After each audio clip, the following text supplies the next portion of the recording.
Praise the lord. మీ అందరికీ కూడా యేసుక్రీస్తు ప్రశస్తమైన నామంలో నా ప్రేమపూర్వకమైన వందనములు చెల్లిస్తున్నాను. మీరందరూ ఎలా ఉన్నారు? మీరందరూ బాగున్నారని నేను నమ్ముచున్నాను. ఇప్పుడు మనము దేవుడు ఈ సమయంని ఇచ్చినందుకు దేవునికి స్తుతులు స్తోత్రం చెల్లిస్తున్నాము. ఈ మంచి తరుణంని దేవుడు మనకు అనుగ్రహించి ఉన్నారు. మనము సండే స్కూల్లో ఇప్పుడు ఒక ఇంపార్టెంట్ టాపిక్లో మనము వెళ్ళబోచున్నాం. సో ఇప్పుడు మనము లెసన్ నెంబర్ 5 నేర్చుకుందాము. ఇది యేసుకు కలిగిన శోధనలు గురించి మనము ఇవాళ నేర్చుకుందాం. రిగార్డింగ్ ద 4th లెసన్ మీరందరూ కూడా బాగా నేర్చుకున్నారనుకుంటున్నాను. బ్యాప్టిజం, యేసు ప్రభు బ్యాప్టిజము విషయం అంతా కూడా మీరు నేర్చుకుని ఉంటారు. ఆ డిస్క్రిప్షన్లో ఉన్నవన్నీ మీరు చేసుకున్నారు కదా. So now will go to the new lesson. దీంట్లో రీడింగ్ పోర్షన్ మత్తయి 4:1-11, ఇంకా మార్కు 1:12-13 వచనాలు, లూకా 4:1-13. రీడింగ్ పోర్షన్ అంటే మీకు లాస్ట్ వీక్లే మనము లాస్ట్ లెసన్లోనే మీకు ఈ రీడింగ్ పోర్షన్ ఇచ్చాం. మీరందరూ చదువుకొని ఉంటారని నమ్ముచున్నాను. మరి ఇది చదివితేనే మీకు అవంతా కూడా మీకు వచ్చేదంతా కూడా మీకు అర్థమవుతుంది అనమాట. ఇంకా మెమరీ వర్స్ ఎఫెసీయులకు రాసిన పత్రిక 6వ అధ్యాయము 10-11 వచనాలు మనం చదువుకుందాం. Finally my brethren, be strong in the Lord and in the power of his might. Put on the whole armour of God that ye may be able to stand against the wiles of the devil. తెలుగులో కూడా మనము ఒకసారి చదువుకుందాం. తుదకు ప్రభు యొక్క మహాశక్తిని బట్టి ఆయనందు బలవంతులై ఉండుడి. మీరు అపవాది తంత్రములను ఎదిరించుటకు శక్తిమంతులగినట్లు దేవుడిచ్చు సర్వాంగ కవచమును ధరించుకొనుడి. ఎఫెసీయులు 6:10-11. ముందుకు వెళ్ళే ముందు ఒక చిన్న ప్రార్థన చేసుకొని మొదలు పెట్టుకుందాం. దేవా పరిశుద్ధుడా, మీకు స్తుతులు స్తోత్రం చెల్లిస్తున్నాం నాయన. ఈ సమయంని ప్రభా మీరు మాకు అనుగ్రహించినందుకే మీకు వందనాలు, స్తుతులు స్తోత్రం చెల్లిస్తున్నాము. మీ కృపలో ఇంతవరకు మమ్మల్ని భద్రపరిచి మీరు కాపాడి ప్రభా ఈ సమయమందు ప్రభా మీ ప్రభా పరిశుద్ధమైన వాక్యంని ప్రభా మేము నేర్చుకోవడానికి ప్రభా మీరు ఇచ్చిన కృప కొరికే మీకు స్తోత్రం చెల్లిస్తున్నాము నాయన.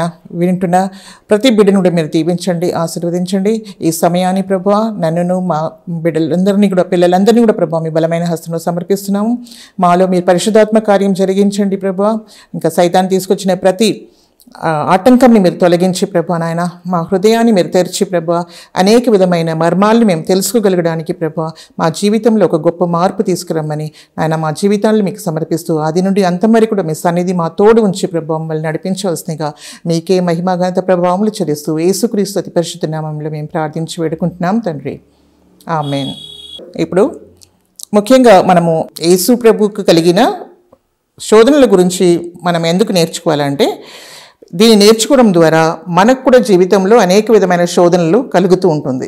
సో ఆ శోధనల్ని మనం కూడా ఏ విధంగా జయించగలం అనేది మనము నేర్చుకోవడానికి వీలవుతుంది అనమాట.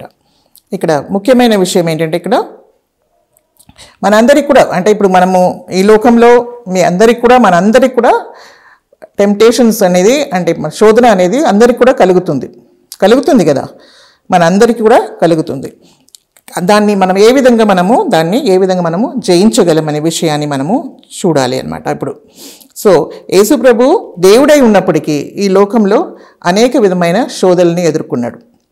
సో ఆ విధంగా మనం చూస్తే ఆయన ఈ లోకంలో ఉన్నాడు, ఇదే పాప లోకంలో ఉన్నాడు కాబట్టి ఈ సైతాను ఈ లోకంలో ఆడు ఉన్నప్పుడు ఆయన యేసుప్రభుని ఎదిరించడము ఇంకా అనేక విధంగా యేసుప్రభుని శోధించడము జరిగింది.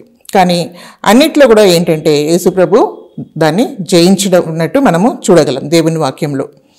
సో ఇక్కడ మనకు చూస్తే ఇంకా ఈ శోధనల గురించి మనకు వాక్యంలో ఎక్కడెక్కడ ఉంది రాయబడినే ఉండే మత్తయి 4:1-11 మనకు అన్నీ కూడా క్లియర్గా రాయబడి ఉందన్నమాట.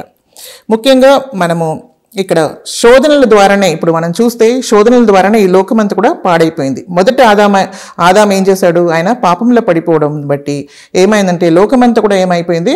సాతాను చేతిలోకి వెళ్ళిపోయింది. ఎందుకంటే ఆయన ఎంతో కుయుక్తితో ఆదాంతో మాట్లాడి ఆయనని మోసం చేసి ఆయనకున్న అధికారాన్ని తీసుకొని ఆయన పాపంలో పడవేసి ఇంకా దేవునికి అవిధేయత చూపించి చూపించినట్టు ఆయన చేశాడనమాట. సో ఆ విధంగా ఈ లోకం అంతా కూడా ఇప్పుడు ఏంటి, ఇప్పుడు అంతా ఆ లోకంలో ఉన్న వాళ్ళందరూ కూడా ఏ విధంగా అయిపోయారంటే అందరూ కూడా లోకం అంతా కూడా పాపంతో నింపబడిందిగా మనము చూడగలం. సో ఇది అందుకనే ఇప్పుడు మనం చూడవలసింది ఏంటంటే, మనం ఈ పాపంని, టెంప్టేషన్స్ అంటే శోధనల్ని మనం ఏ విధంగా మనము జయించగలం అనే విషయాన్ని మనము చూద్దాం. సో మీ అందరికి కూడా శోధనలు వచ్చి ఉన్నాయని నమ్ముతున్నాను నేను. అనేకులకు అందరికి కూడా మనకు ఈ లోకంలో అనేక విధమైన శోధనలు కలుగుతూనే ఉంటాయి. మొదటిగా శోధన అంటే ఏంటి, శోధన మనకి ఎందుకు వస్తుంది అని చూస్తే, ఈ శోధనకు వెనకాల ఒక శోధకుడు ఉన్నాడు అనేది మనం తెలుసుకోవాలన్నమాట. సాతాను ఒక శోధకుడు. ఆయన మనల్ని శోధించి మనల్ని దేవుని నుండి దూరం చేయాలా, దేవుని దగ్గర మనం రాకూడదు అనే ఉద్దేశంతో వాడు ఏం చేస్తాడంటే మనల్ని శోధిస్తూ మనల్ని పాపంలో పడవేయడానికి ఎప్పుడు కూడా ప్రయత్నం చేస్తూ ఉంటాడనమాట.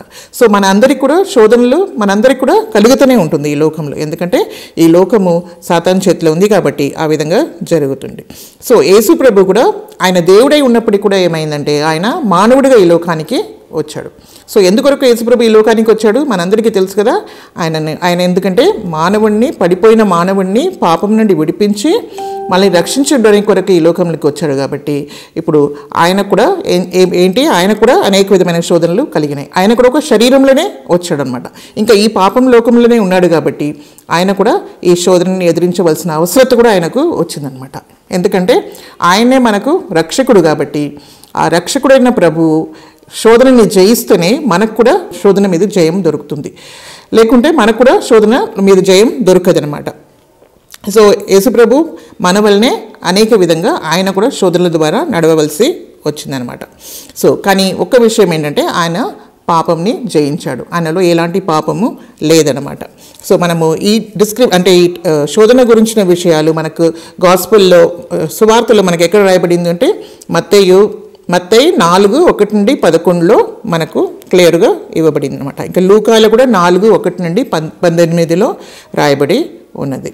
సో ఇప్పుడు యేసుప్రభు శోధనల గురించి మనము తెలుసుకుందాము. మత్తయి 4:1 చదువుదాం మనం. అప్పుడు యేసు అపవాది చేత శోధింపబడకు ఆత్మ వలన అరణ్యమునకు కొనిపోబడెను. ఇది ఎప్పుడు జరిగిందంటే యేసుప్రభు ఎప్పుడైతే బాప్టిజం తీసుకొని బయటికి వచ్చారో అప్పుడు ఆయన పరిశుద్ధాత్మతో నింపబడిన తర్వాత ఆకాశం తెరవబడింది, దేవుని స్వరం వినిపించింది. ఏంటనే ఇతడు నా ప్రియ కుమారుడు, ఈయనందు నేను ఆనందిస్తున్నానని మాట దేవుడు పలిగాడనమాట. సో అప్పుడు పరిశుద్ధాత్మ నింపబడిన ప్రభువు ఏం చేశారు, అక్కడి నుండి పరిశుద్ధాత్మనే ఆయనని ఎక్కడికి తీసుకెళ్లారనమాట, ఆయనని అరణ్యమునకు అపవాది చేత శోధింపబడడానికి యేసుప్రభు కొనిపోబడినారనమాట. దీన్ని బట్టి మనం చూస్తే పరిశుద్ధాత్మనే ఆయనని నడిపించారు ఎక్కడికి, అరణ్యమునకి శోధింపబడడానికి. దట్ మీన్స్ ఏంటి, అర్థం ఏంటంటే అది యేసుప్రభు సైతాన్ శోధనని జయించి సైతాన్ని ఓడించవలసిన అవసరత ఆయనకు ఉందన్నమాట. అది దేవుని చిత్తమై ఉంది. సాతాను మాత్రము యేసుప్రభు దగ్గరికి రాలేదు, కానీ యేసుప్రభువే సాతాన్ని ఛాలెంజ్ చేయడానికి ఆయన అరణ్యంలోకి వెళ్ళడము మనము చూడగలం అనమాట. సో అక్కడ మనం చూస్తే ఆదాము విషయంలో మనం చూస్తే ఆదాంని ఎలాగ సాతాను శోధించాడు. సాతాను ఏం చేశాడు, ఆదాం హవ్వ దగ్గర వెళ్ళి ఆయన శోధించాడు కదా, ఆయనకు సవాలు చేశాడు అనమాట. చేస్తే వాళ్ళు ఏం చేశారు, దేవునికి లోబడకుండా అవిశ్వాసం ద్వారా వాళ్ళు ఏం చేసేసారు, సాతానుకు లోబడిపోవడం ద్వారా వాళ్ళు ఏమైపోయారంటే వాళ్ళందరూ పాపంలో పడిపోయారు. కానీ ఇక్కడ మనం చూస్తే యేసుప్రభు సైతాన్ని ఎదిరించడానికి ఆయన అరణ్యంకి వెళ్ళాడు. అక్కడ సైతానికి యేసే ఏం చేశాడు, సవాల్ వేసినట్టు మనకు చూడగలం. ఎందుకంటే ఆయన ఆత్మ ద్వారా అక్కడ తీసుకుని వెళ్ళబడినాడు అనమాట. సో అది కాకుండా ఆయన దాన్ని జయించడము జరిగింది. తర్వాత ఆదాము అంటే ఏదైనా తోటంలో ఆదాము ఏ విధంగా ఉన్నాడు, ఆయనకు సమస్తం కూడా ఇవ్వబడింది. అయినప్పటికీ కూడా ఆయన ఏం చేశాడు అనమాట, ఆయన ఎంతో పాపంలో పడవేయడం జరిగింది. ఇంకా మనం చూస్తే ఆదాము అంటే మొదటి ఆదాము అంటే ఎవరు అంటే దేవుడు సృష్టించిన ఆదాము ఏం చేశారంటే ఆయన పాపంలో పడిపోవడం ద్వారా ఏమైపోయిందంటే మనమందరం కూడా మనం ఏమైపోయాము, పాపంలో పడిపోయారు. సో ఆదాం కూడా ఒక రిప్రజెంటేటివ్ మ్యాన్ అనమాట. అంటే మానవులందరికీ కూడా ఒక ప్రతినిధి అనమాట. అంటే ఆయనకు ఏం జరుగుతుందో అది సర్వ మానవులకు కూడా జరిగింది అనమాట. హీఈస్ ద ఫెడరల్ హెడ్, అంటే ఏంటంటే సమాఖ్య సంబంధమైన ఒక వ్యక్తి ఆయన. సమాఖ్య సంబంధమైన వ్యక్తి అంటే హీఈస్ ద ఫెడరల్ హెడ్. అంటే ఇప్పుడు ఆయనకి ఏం జరుగుతుందో అది మన అందరికి కూడా వస్తుందన్నమాట. సో ఆదాం ద్వారానే ఈ పాపం ఈ లోకంలోకి వచ్చింది. సో ఆయన మనమందరం ఆదాం ద్వారా పుట్టాం కాబట్టి మన అందరిలో కూడా అది పాపంలోనే మనము పుట్టడము జరిగిందనమాట. కానీ యేసుక్రీస్తు జన్మం అలాంటిది కాదు. ఆయన ఎలాగా పరిశుద్ధాత్మ ద్వారా ఈ లోకంలో పుట్టాడు కాబట్టి, ఆయన అంటే కన్యక గర్భంలో పుట్టారు కాబట్టి ఆయనలో పాపం అనేది లేదనమాట. సో ఇప్పుడు ఏంటి, యేసుప్రభు ఏం చేస్తున్నాడు, సాతాన్ని ఎదిరించడానికి వెళుతున్నాడు. సో యేసుప్రభు ఏంటంటే ఈయన కూడా ఒక federal head of the new creation. ఈయన కూడా ఏంటంటే is also federal head of the church. అంటే చర్చ్కి, సంఘానికి ఆయన ఏంటంటే శిరస్సు అయి ఉన్నాడు. ఆదాం ఏ విధంగా మానవ జాతికి శిరస్సు అయ్యాడో ఇప్పుడు సంఘానికి శిరస్సు ఎవరు, ఒక నూతన జన్మం పొందిన నూతన సృష్టికి శిరస్సు ఎవరంటే యేసుక్రీస్తు. సో యేసుక్రీస్తుకి ఏం జరుగుతుందో అది మనకు ఆయన మీద విశ్వాసం ఉంచిన ప్రతి వాళ్ళకు కూడా అది జరుగుతుందన్నమాట. ఇప్పుడు యేసుక్రీస్తుకు ఏం జరిగింది, ఆయన సైతాన్ మీద జయం పొందారు కాబట్టి ఆయన మీద మనం విశ్వాసం ఉంచితే మనకు కూడా దేవుడు జయంని అనుగ్రహిస్తాడు. సో ఇది చాలా చాలా ఇంపార్టెంట్ ఒక విషయం అనమాట. మనము అందరూ కూడా తెలిసి ఉండాలి. మొదటి ఆదాము పాపంలో పడిపోయాడు, కానీ కడపటి ఆదామైన యేసుక్రీస్తు సైతాన్ని జయించినదిగా మనము చూడగలం. ఆ విధంగా పరిశుద్ధాత్మ ద్వారా యేసుప్రభు సైతాన్ని జయించాడు కదా. ఆయన పరిశుద్ధాత్మ నింపబడినప్పుడు ఆయన సాతాన్ని జయించగలిగాడు. ఇంకా అది కాకుండా దేవుని వాక్యం ద్వారా ఆయన సైతాన్ని జయించడం అని మనం చూడగలం. సో ఈ విధంగా మనము దేవుని ఆత్మ ద్వారాను దేవుని వాక్యం ద్వారాను మాత్రమే మనము సైతాన్ని జయించగలము అనే విషయాన్ని మనము తెలుసుకోవాలి. యేసుప్రభుకి కలిగిన మొదటి శోధన గురించి మనము చూసుకుందాం. మత్తయి 4:1-4. Then was Jesus led up of the Spirit into the wilderness to be tempted of the devil. And when he had fasted 40 days and 40 nights, he was afterwards and hungered. And when the tempter came to him, he said, If thou be the Son of God, command that these stones be made bread. But he answered and said, It is written, Man shall not live by bread alone, but by every word that proceedeth out of the mouth of God. ఇక్కడ మనం చూస్తే యేసుప్రభు పరిశుద్ధాత్మ ద్వారా ఆయన అరణ్యంకి వెళ్ళినప్పుడు అప్పుడు ఆయన 40 దినాలు దివారాత్రములు ఆయన ఏం చేశారు, ఆయన ఉపవాసం ఉండి ఎలాంటి భోజనం తినకుండా ఆయన ఉండినప్పుడు ఆయనకు ఎప్పుడైతే ఆకలి కలిగిందో అప్పుడు శోధకుడు ఆయన యొద్దకు వచ్చాడనమాట. వచ్చి ఆయన ఏమంటున్నాడంటే, నువ్వు దేవుని కుమారుడు అయితే ఈ రాళ్లను రొట్టెలగునట్లు దానికి ఆజ్ఞాపించుమని ఆయన యేసుతో సవాల్ చేస్తున్నాడు అనమాట. దేవుని స్వరం అక్కడ వినిపించింది కదా, ఆ కుమారుడు ఇతడు అని చెప్పారు కదా దేవుడు బాప్టిజం తీసుకున్న తర్వాత. సో అదే మాట తీసుకొని ఇప్పుడు సైతాన్ ఏంటంటే ఛాలెంజ్ చేస్తున్నాడు అనమాట. నువ్వు దేవుని కుమారుడు అయితే నువ్వు రాళ్లను రొట్టెలు అగినట్లు దానికి ఆజ్ఞాపించుమని అని చెప్తున్నాడు. ఇప్పుడు అక్కడ ఏంటి మనం చూస్తున్నాము, అక్కడ యేసుప్రభుకి చాలా ఆకలి ఉంది, ఆయన శరీర అవసరత ఉంది. అక్కడ ఆయనకు భోజనం లేకుండా 40 దినములు ఆయన ఉపవాసంలో ఉన్నాడనమాట. ఇప్పుడు ఆకలి కలిగినప్పుడు సాతాను అలాంటి సమయాన్ని చూసుకొని సాతాను యేసుప్రభుని అక్కడ శోధిస్తున్నాడు అన్నమాట. కానీ యేసుప్రభు ఏం చెప్పారు, it is written, man shall not live by bread alone but by every word that proceedeth out of the mouth of God అని. ఇది మనకి ఎక్కడ దొరుకుతుందంటే ద్వితీయ ఉపదేశకాండము 8వ అధ్యాయము 3వ వచనంలో మనకు ఈ వాక్యము పాత నిబంధనలో రాయబడి ఉంది. సో ఇది ఇలాగ రాయబడి ఉంది అని యేసుప్రభు సాతానుతో చెప్తున్నాడు అనమాట. ఏమని, మనుష్యుడు రొట్టె వల్లనే కాదు కానీ దేవుని నోట్ల నుండి వచ్చే ప్రతి మాట ద్వారా కూడా ఆయన జీవిస్తాడు అని యేసుప్రభు చెప్పగానే సైతాను యేసుప్రభుని దగ్గర నుండి వెళ్ళిందనమాట. అంటే ఇప్పుడు ఏంటంటే యేసుప్రభు ఏ విధంగా సైతాన్ని జయించాడంటే ఆయన సొంత శరీర అవసరతల కొరకై సైతానికి ఆయన లోబడలేదు. ఇంకా సెకండ్లీ సైతానికి ఆయనకు లోబడవలసిన అవసరత కూడా లేదు. ఆయన దేవుని కుమారుడని ఆయనకు తెలుసు, సైతానికి ప్రూవ్ చేయవలసిన అవసరత ఆయనకు లేదు. ఇంకా సెకండ్లీ ఆయన సాతానుకు ఒబే చేయవలసిన అవసరత కూడా ఆయనకు లేదు. ఎందుకంటే ఆయన దేవుని కుమారుడు, ఆయన ఎవరు అనేది ఆయనకు తెలుసు. ఎవరు అనేది మనకు తెలియాలి, ఆయన దేవుని కుమారుడని ఆయనకు తెలుసు కాబట్టి సాతానికి ఆయన ప్రూవ్ చేయకుండా వానికి ఎంత మాత్రం కూడా ఒబే చేయకుండా విధేయత చూపించకుండా సైతానికి ఏం చూపించాడు, దేవుని వాక్యాన్ని చూపించాడు. సో ఆయన ఏంటంటే దేవుని నోటి ద్వారా వచ్చే ప్రతి మాటల ద్వారా కూడా నేను జీవించగలను అని చెప్పగానే సైతాన్ ఆయనని వదిలిపెట్టి వెళ్ళిపోయిందనమాట. రెండో శోధన ఇది మత్తయి రాసిన సువార్తలో 4వ అధ్యాయము 5 నుండి 7 వరకు రాయబడి ఉంది. Then the devil taketh him up into the holy city, and setteth him on a pinnacle of the temple, and saith unto him, If thou be the Son of God, cast thyself down, for it is written, He shall give his angels charge concerning thee, and in their hands they shall bear thee up, lest at any time thou dash thy foot against a stone. Jesus said unto him, It is written again, Thou shalt not tempt the Lord thy God. యేసు ప్రభుని ఎక్కడ తీసుకెళ్ళాడు ఆయన? పరిశుద్ధ పట్టణములో ఉన్న దేవాలయము శిఖరం పైన తీసుకెళ్ళి, నువ్వు దేవుని కుమారుడు అయితే నువ్వు క్రిందికి ద్రుంకుము అని చెప్పాడనమాట. అప్పుడు ఆయన అంటే దేవుడు, ఆయన తండ్రి, యేసు ప్రభు తండ్రి, ఆయన ఏం చేశాడు? తన దూతలకు ఆజ్ఞాపించును, నీ పాదములు ఏ రాళ్ళన తగులకుండా అవి ఆయనని ఎత్తుకుంటాయని చెప్పాడనమాట. ఇక్కడ ఒక క్వశ్చన్ ఒకటి వేస్తాడనమాట. ఏమంటున్నాడు ఆయన? మళ్ళీ ఇంకొకసారి ఏమంటున్నాడు? నువ్వు దేవుని కుమారుడు అయితే కిందికి ద్రుంకుము. అప్పుడు ఏం చేస్తారు? దేవుడు ఆయన దూతలకు ఆజ్ఞాపించి నీకే అపాయం జరగకుండా కాపాడుతాడు అని యేసు ప్రభుతో చెప్తున్నాడు. అది రాయబడి ఉంది అని చెప్తున్నాడు అనమాట. అది ఎక్కడ రాయబడి ఉంది? అది మనము కీర్తనలో 91, 11, 12లో అది రాయబడి ఉందన్నమాట ఆ వాక్యం. సో దేవుని వాక్యంతోనే సైతాన్ ఏం చేస్తున్నాడు? యేసు ప్రభుని శోధిస్తున్నాడు. ఎందుకంటే మొదటి శోధనలో కూడా యేసు ప్రభు ఏం చెప్పాడు? ద్వితీయ ఉపదేశ కాండము 8వ అధ్యాయం 3వ వచనం నుండి యేసు ప్రభు ఏం చేశాడు? సైతాన్ని ఎదిరించాడు కదా.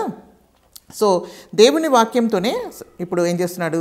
యేసు ప్రభుని సైతాను ఎదిరించడానికి ప్రయత్నం చేస్తున్నాడు అనమాట. సో అప్పుడు ఏం చేశాడు యేసు ప్రభు? కిందికి దుంకాడా?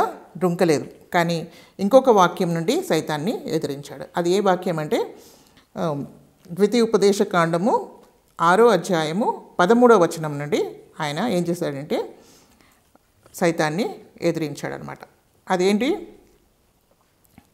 Jesus said unto him, It is written again, Thou shalt not tempt the Lord thy God.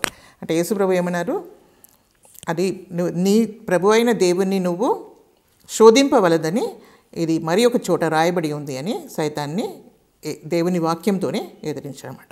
అంటే ఇక్కడ సైతాన్ క్విక్తి ఏంటంటే దేవుని వాక్యంని మిస్కోట్ చేయడం అనమాట. అంటే రాంగ్ ప్లేస్లో వచ్చి ఆయన రాంగ్గా, అది వేరే విధంగా తప్పిదంగా అది దాన్ని కోట్ చేయడం అనమాట.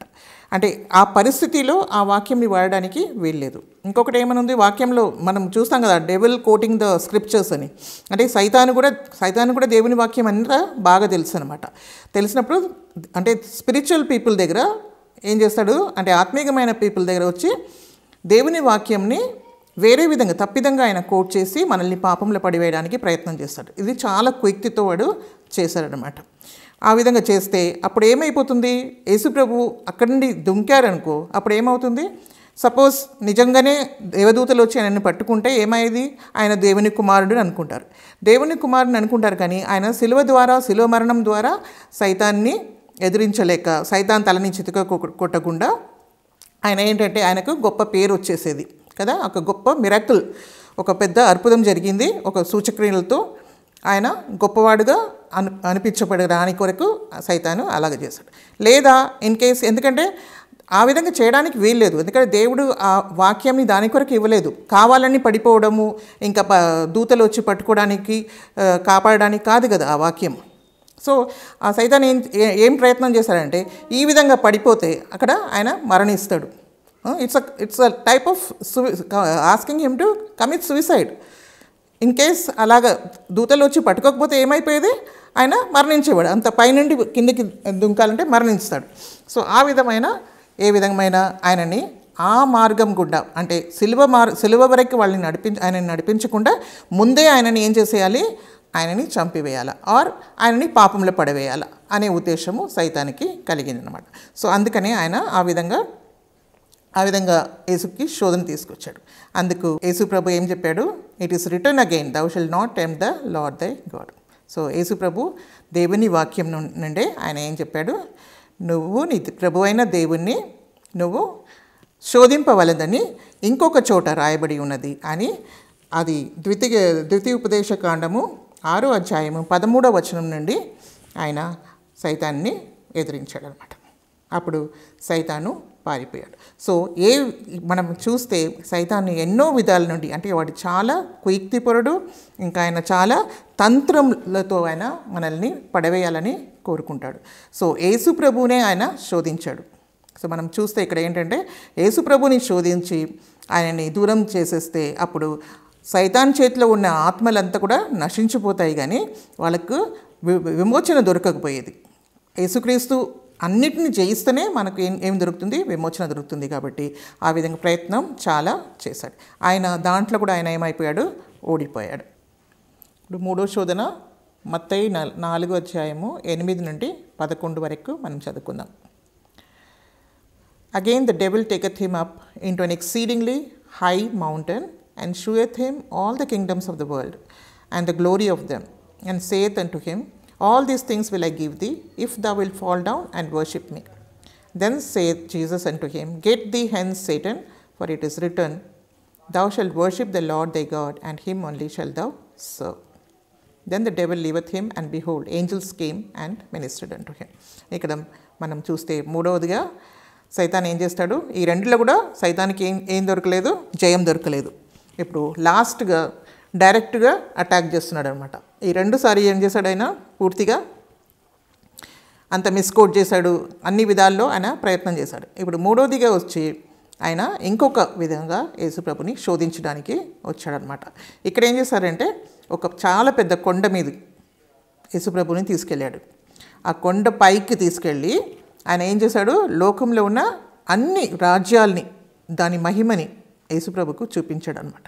చూపించేసి ఆయన ఏమన్నాడంటే, ఇవన్నీ కూడా నీకు నేను ఇస్తాను, అనుగ్రహిస్తాను, నువ్వు మాత్రం నాకు సాష్టాంగం పడి నాకు ఏం చేయాలి? నన్ను ఆరాధించాలా, నన్ను మొక్కాలా అని చెప్పాడు అనమాట. అంటే ఒక డైరెక్ట్, ఒక ఎంత ఘోరమైన ఒక శోధనని యేసుప్రభుతో చెప్తున్నాడు అనమాట. సైతాను ఏమంటున్నాడు? నాకు ఒక్కసారి సాగిలపడి నన్ను మొక్కితే ఏం చేస్తాను? నేను ఈ లోకంలో ఉన్న సమస్త రాజ్యంని, దాని మహిమని, సమస్తంని నేను నీకు ఇస్తాను అని చెప్తున్నాడు అనమాట. దానికి యేసుప్రభు ఏమన్నారు? సాతానా పొమ్ము, నీ ప్రభు అయిన దేవుణ్ణి మాత్రమే ఆరాధించి ఆయనని మాత్రమే ఏం చేయాలి? సేవించాలని చెప్పేసి రాయబడి ఉంది అని యేసుప్రభు చెప్పాడు అనమాట. సో ఆ వాక్యంని మనము చూస్తే సైతాన్ ఏంటంటే డైరెక్ట్ అటాక్ చేస్తున్నాడు. ఇప్పుడు ఏంటంటే ఆశని చూపిస్తున్నాడు అనమాట. ఈ లోకరాజ్యం, దాని మహిమని, సమస్తంని చూపించి ఇవన్నీ కూడా నేను నీకు ఇస్తానని సైతాన్ ఏంటంటే యేసుప్రభుకి ఆశని కలిగిస్తున్నాడు అనమాట. సో దాన్ని చూసేసి సాతాన్ని మొక్కేసి ఉంటే ఏమైపోయేది? యేసుప్రభు సైతాన్కి ఒక పార్ట్నర్ అయిపోయేవాడు, ఇంకా సైతాన్తో కలిసిపోయేవాడు అనమాట. ఈ లోకం కొరకు యేసుప్రభు ఈ లోకంని పొందుకోవడానికి, ఈ రాజ్యంకి రాజుగా అవ్వడానికి కొరకు యేసుప్రభు రాలేదు ఈ లోకానికి. ఎందుకు వచ్చాడు ఆయన? ఈ లోకంలో వచ్చింది సైతాన్ తలని చితగతొక్కి, ఇంకా దేవుని రాజ్యాన్ని ఈ లోకంలో ఉన్న మనుషుల హృదయంలో స్థాపించి తర్వాత ఈ లోకంలో స్థాపించడానికే యేసుక్రీస్తు వచ్చాడనమాట. సో అందుకనే యేసుప్రభు ఏమన్నారు?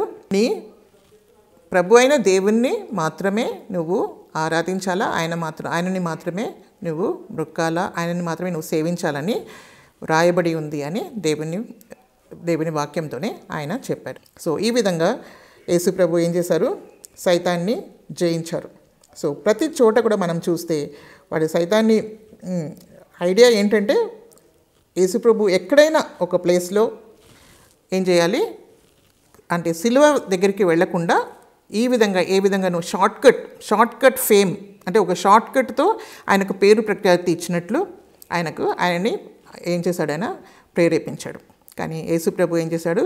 వెనక్కి వెళ్ళము సైతానా, నీ ప్రభు అయిన దేవుణ్ణి మాత్రమే నువ్వు మొక్కాలి, ఆయనని నువ్వు సేవించాలనే విషయాన్ని యేసుప్రభు చెప్పగానే ఇంకా సాతాన్ ఏం చేశాడు? ఆయన వెళ్ళిపోయాడు అనమాట.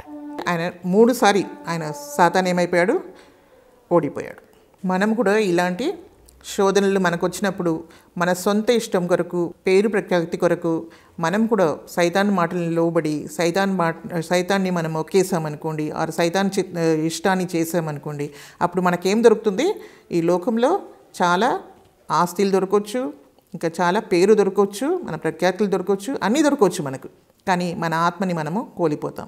కాబట్టి ఈ విధమైన శోధనలు మన జీవితంలో తీసుకొచ్చినప్పుడు ఎంత మాత్రం కూడా సైతానికి మనం లోబడకూడదు. కానీ దేవుణ్ణి మాత్రమే మనము ఆరాధించాలా, మన ఆత్మని మనము కాపాడుకోవాలనే విషయాన్ని మనము తెలుసుకుందాం.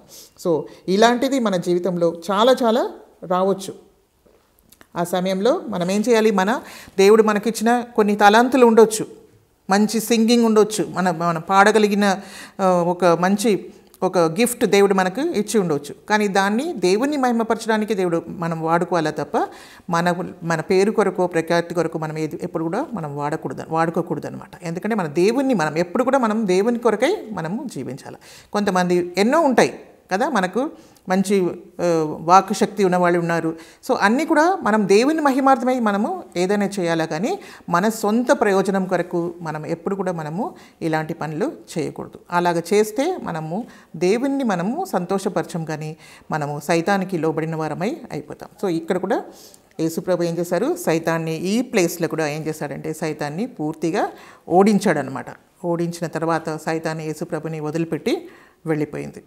అప్పుడు తర్వాత సైతాన్ ఎన్నోసారి వచ్చాడు, కానీ ఇక్కడ 3 ప్లేసెస్లో కూడా యేసుప్రభు పూర్తిగా సైతాన్ని ఓడించాడు.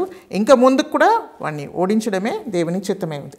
ఇక్కడ ఇంకొక విషయం మనం చూసుకోవాల్సింది ఏంటంటే, సైతాన్ని మెయిన్ ఉద్దేశం ఏంటంటే ఏం చేయాలా? ఈ విధమైన కొన్ని సూచక్రియలు చూపించేసి ఏం చేయాలి? నమ్మించాలా. మనుషులకు యేసుప్రభువే నిజమైన దేవుడిని నమ్మించాలని ఆయన కోరుకున్నాడు. కానీ ఆ విధంగా కాదు. దేవుని చిత్తం ఏమై ఉందంటే క్రియ చేయమని ఈ లోకానికి పంపించాడు. God has a mission for him. అంటే ఒక క్రియ చేసి దాన్ని దేవుని చిత్తానుసారం ఆ క్రియని కంప్లీట్ చేసి మనుషులకు రక్షణ ఇవ్వాలని కోరుకున్నాడు. అంటే ఆ క్రియ ఏంటంటే యేసుప్రభు సిలువ వరకు వెళ్ళి ఆయన మరణించాలి.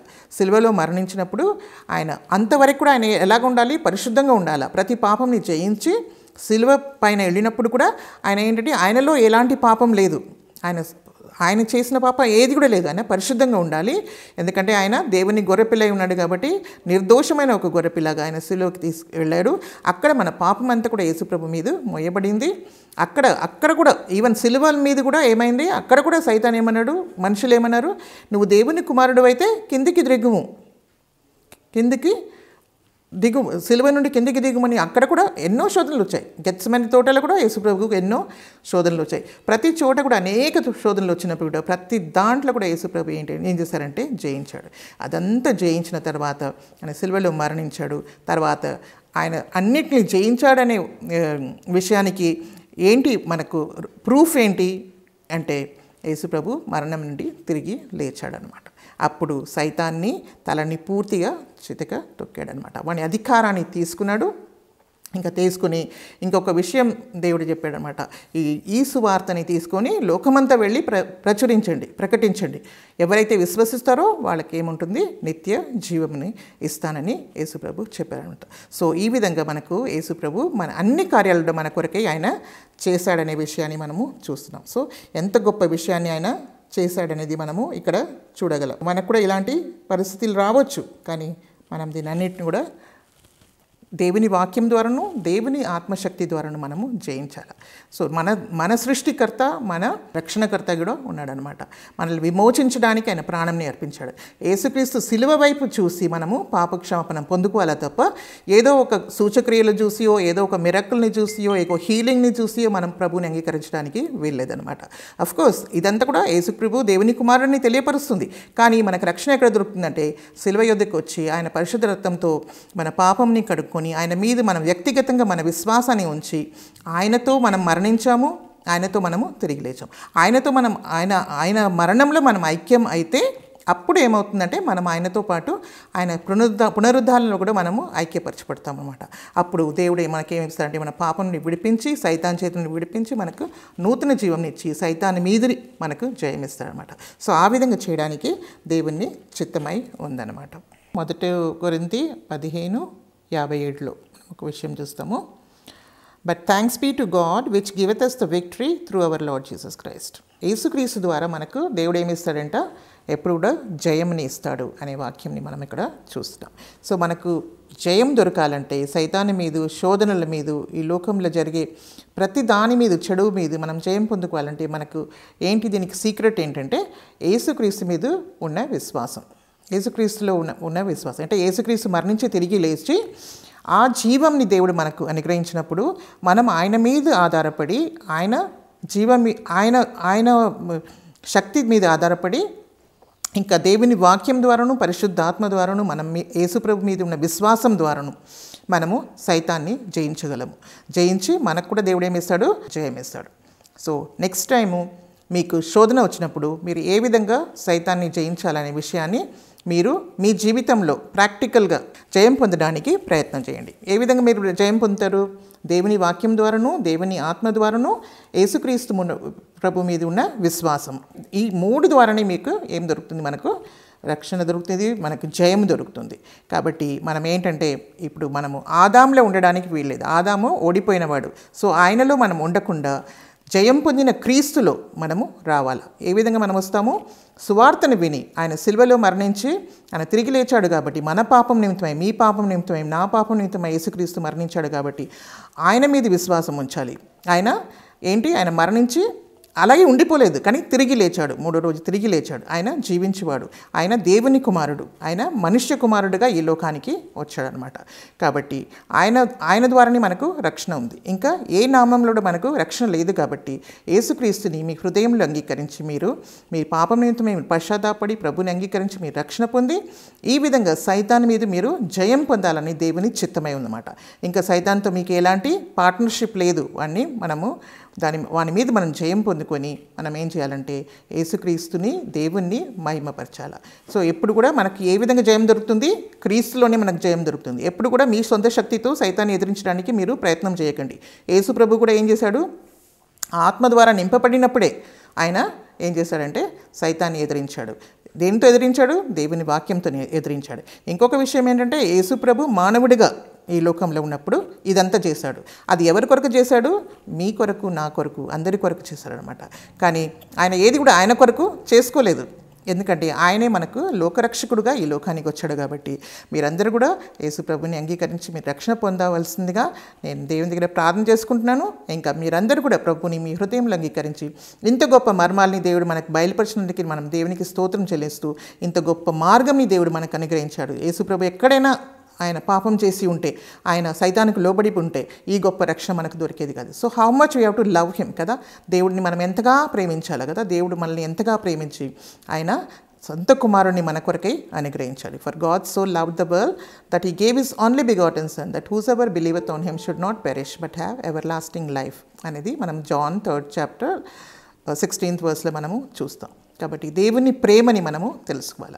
సో ఆ విధంగా మనం చూసి దేవుని ప్రేమ మనకు సిలువలో మనకు చూడొచ్చు. ఆయన మన కొరకే ప్రాణం పెట్టాడు. పరిశుద్ధంగా నిర్దోషమైన దేవుని గొర్రెపిల్లగా మన పాపం నిమిత్తం ఆయన మరణించి 3వ రోజు తిరిగి లేచారు. ఆయన్ని మీరు అంగీకరించడం ద్వారా మీకు రక్షణ దొరుకుతుంది, సైతాన్ మీద మీకు జయం దొరుకుతుంది, మీకు ఆత్మలో మీకు నిత్య జీవం దొరుకుతుంది. కాబట్టి మీరు బాగా అర్థం చేసుకున్నారు నేను అనుకుంటున్నాను. దీనికి సంబంధించిన క్వశ్చన్స్, ఇంకా గ్రూప్ డిస్కషన్, ఇంకా మెమరీ వర్స్ అన్నీ కూడా మీకు డిస్క్రిప్షన్ బాక్స్లో దొరుకుతుంది. ఇవంతా కూడా మీరు కంప్లీట్ చేయండి. మీ నోట్బుక్లో క్వశ్చన్ ఆన్సర్స్ రాసుకోండి, ఇంకా గ్రూప్ డిస్కషన్ చేసుకోండి. ఇంకా మీరు చదువుకోవాల్సిన పాఠము నెక్స్ట్ లెసన్ది అదంతా కూడా మీరు చదువుకోండి. అదంతా కూడా మీకు డిస్క్రిప్షన్ బాక్స్లో దొరుకుతుంది. సో మీరు అదంతా చదువుకొని మీరు రెడీగా ఉండండి. ఇదంతా కూడా మీరు చదివిన ఇవాళ నేర్చుకున్నదంతా కూడా మీరు బాగా ఇంకొకసారి కూడా వినండి, మీకు అర్థమవుతుంది. సో ఇవంతా కంప్లీట్ చేసుకోవాలని కోరుకుంటున్నాను. దేవుని నామకు స్తోత్రం. దేవుడు మిమ్మల్ని అందరినీ దీవించునుగాక. ఆమేన్.